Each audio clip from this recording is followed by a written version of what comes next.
sont plus d'une centaine à ne pas avoir tenu compte des prévisions météo qui annonçaient des orages, et ils ont bien fait. Le ciel est resté dégagé toute la soirée de jeudi. Ces visiteurs d'un soir ont répondu à l'appel du musée d'anthropologie préhistorique qui organisait gratuitement cet événement en partenariat avec le Spéléo Club de Monaco. Le but du jeu, c'était de faire dans un premier temps profiter tous les gens de la région de notre magnifique terrasse, comme vous le voyez. Et puis en été, c'est la période des étoiles filantes. Au mois d'août, on est en plein dedans. Alors on a trouvé un conférencier qui va nous parler justement des hommes préhistoriques et des relations qu'ils avaient avec le ciel et les étoiles. Voilà.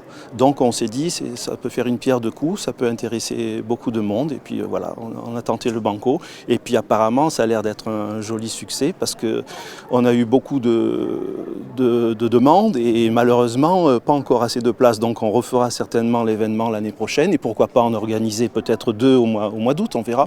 En attendant, tous ces amateurs de Perséide et de voûtes célestes ont pu assister à la conférence sur les constellations et leur mythologie, ainsi qu'à une présentation de la sismicité dans notre département. À l'issue, petits et grands se sont retrouvés la tête dans les étoiles grâce au club d'astronomie Spica. On a amené 3 télescopes de différentes catégories.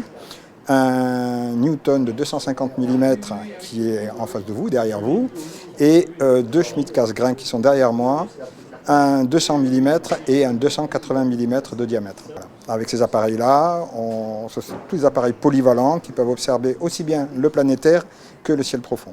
Qu'est-ce que vous êtes venu faire ici? Qu'est-ce que vous attendez ce soir? De montrer à mon fils un peu la voûte céleste, parce que ça fait longtemps qu'il me demande, parce qu'il sait que papa fait de l'astronomie, donc ça fait longtemps qu'il me demande de venir voir les étoiles avec papa.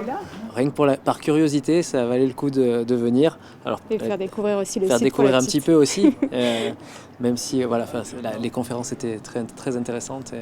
Et voilà, donc c'est un bon moment en famille. Voilà, de partage. C'est un peu tard, mais bon, on a vu quelques étoiles, on a vu Saturne, et voilà.